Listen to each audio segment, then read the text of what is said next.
Bu, isi ibu kesini.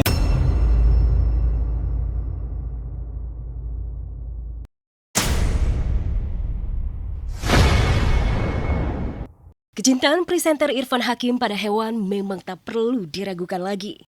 Bahkan saking cintanya, Irfan rela ikut lomba lari santai Run for Animal di Taman Mini Indonesia Indah kemarin, sambil bawa unta kesayangannya Tuti. Memang bertajuk Run for Animal, para peserta berkostum hewan atau binatang kesayangan. Binatang yang dilindungi, tapi Irfan memang lain. Tidak hanya berkostum hewan, tapi sekaligus ajak unta kesayangan ikut lomba. Acaranya tuh Run for Animal. Yang lainnya bawa anjing. Itu bawa onta, guys. Karena udah janji nemenin Raina yang lagi hobi berlari kan. Lari kita pakai baju kostumnya kostum binatang. Terus kalau ada yang mau bawa binatang boleh, yang lain tuh bawanya tuh anjing gitu.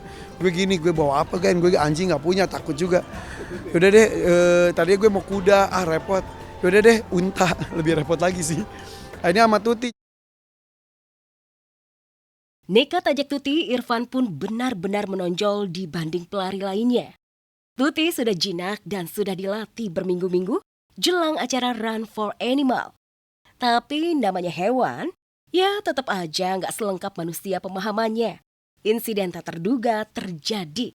Saat sedang lari, Irfan malah kena tendang si Tuti hingga tersungkur.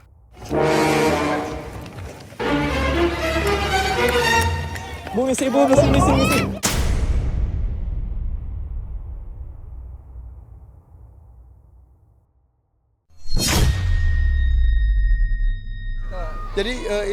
Jadi pas jatuhnya itu kan di dekat trotoar di jalanan gitu.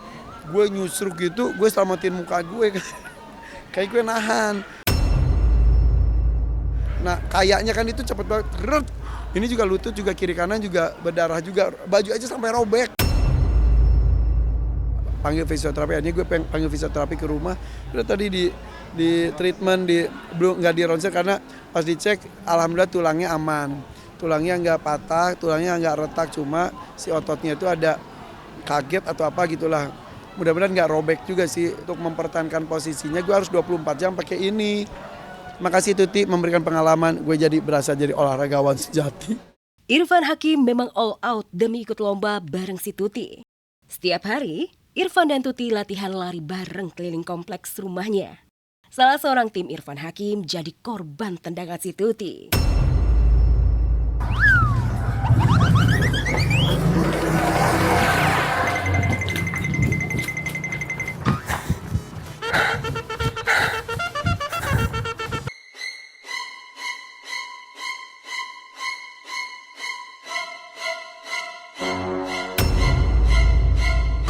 Tim sosmed guys, Titan. Lu ditendang ya? Jangan main tendang-tendang, oke? Oke, nak? Diam, jangan main tendang-tendang. Minta maaf. Maaf ya. Emang Tuti itu lari kemarin itu udah dilatih keliling komplek hampir tiap hari bareng gue. Kan gue juga lagi suka lari bareng si Tuti.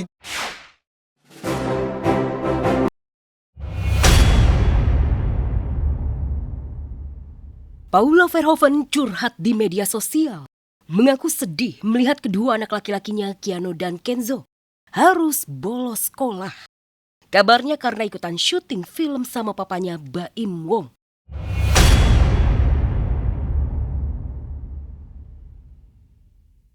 Baim memang tengah memproduksi film barunya, tengah proses syuting. Terakhir pengambilan gambar dilakukan di Bulukumba, Sulawesi Selatan.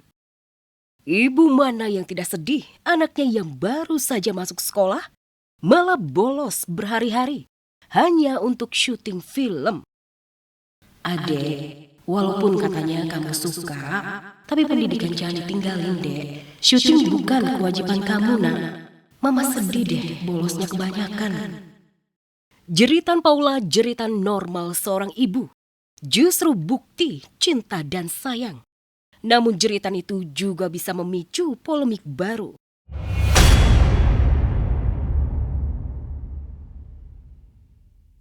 Keanu dan Kenzo baru saja masuk sekolah tahun ajaran 2026. Belum lama juga, Keanu jatuh sakit hingga harus dirawat. Namun bukannya istirahat, Baim justru memboyong putranya syuting lagi dengan dalih permintaan Keanu sendiri. Bisa mungkin ketika saya dapat waktu sama anak-anak, saya selalu memberikan yang terbaik versi saya dan memaksimalkan waktu bersama mereka. Saya ingin melihat per tahunnya perkembangan anak saya di film gedenya. Jadi ya mungkin itu buku albumnya saya. Baim Wong boleh saja bangga melihat perkembangan akting Keanu dan Kenzo. Namun Paula juga tidak keliru bahwa Keanu dan Kenzo harusnya belajar di sekolah dan bermain bersama teman sebaya. Kini Keanu dan Kenzo berkutat dengan lelahnya aktivitas syuting film bersama orang dewasa. Bahkan dua bocah ini sering tertidur lelap di pangkuan ayahnya. Sebegitu burukkah hubungan Baim dan Paula usai resmi berpisah? Hingga Baim pun enggan mempercayakan atau menitipkan anak-anak kepada Paula. Pilih dibawa ikut syuting, rela super repot, rela super lelah, bahkan rela anak-anak meninggalkan sekolah. Peran parentingnya bareng-bareng sama Paula juga. Jadi emang nggak ada gimana-gimana aja. Kalau lagi sama aku, setiap sebelum tidur aku selalu ngajarin mereka baca paling nggak 5-10 menit untuk belajar sebentar lah atau ngaji gitu. Jadi cuma 5-10 menit sebelum tidur. This verse reminds us that building a mosque is only the beginning. Our great responsibility is to bring it to life, to fill with great prayer, knowledge, generosity to all community, and especially people of Edmonton. Suami Nikita Willy membuat masyarakat negeri ini terkesima. Bagaimana tidak?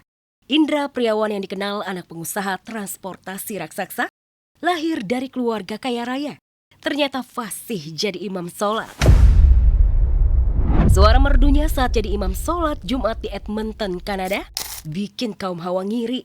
Niki pun dianggap wanita paling beruntung, bahkan mengalahkan Syahrini. وَيَسْأَلُونَكَ عَنْ ذِي الْقَرْنَيْنِ قُلْ سَأَتْلُو عَلَيْكُمْ مِنْهُ ذِكْرًا إِنَّا مَكَّنَّا لَهُ فِي الْأَرْضِ وَآتَيْنَاهُ مِنْ كُلِّ شَيْءٍ سَبَبًا فَأَتْبَعَ سَبَبًا.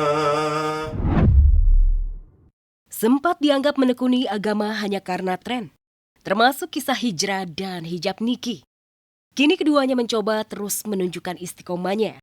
Ternyata ke Kanada bukan untuk liburan seperti kebiasaan keduanya sebelum hijrah, tapi bagian dari langkah dakwah. Lihat saja, di sela-sela peresmian tempat ibadah, Indra bahkan menyampaikan tausiah di depan para jamaah. Rahmatnya Allah itu kan banyak banget ya, nggak bisa kita hitung. Tapi dari yang kita bisa rasakan, yang pertama itu adalah ciptaannya. Dari buminya Allah, mataharinya Allah, bulan dan segala macam. Kalau misalnya bumi ternyata jaraknya 1 cm atau 2 cm aja lebih dekat daripada matahari, udah pasti kita kebakar. Mungkin yang kedua, utusan Allah dan Rasulnya. Kita beruntung banget bisa menjadi umatnya Nabi Muhammad SAW terutama. Dari 2 hal itu aja, kita sudah merasakan rahmat Allah yang sangat besar. Ya, Masjid Al-Ikhlas Center Kanada seakan menjadi saksi bisu Niki dan Indra pasangan suami istri dunia akhirat. Seperti juga torehan sang suami. Sebagai ibu, Nikita Willy yang juga dikenal sebagai mentor parenting, mulai lebih sering menggaungkan nilai-nilai agama sejak dini dalam mendidik anak-anak. Ia buktikan dan praktekkan langsung ketika mendidik 2 putranya Isa dan Nael. Bahwa Allah adalah Maha Baik, Allah Maha Pemaaf, Allah Maha Pengasih dan Penyayang, Allah yang bisa melindungi kita. Dan saya yakin ketika anak sudah menanamkan rasa itu bahwa Allah sangat mencintai dan menyayangi kita, Allah akan selalu melindungi kita. Dia itu bukan cuma takut gitu, tapi dia tidak mau mengecewakan Allah.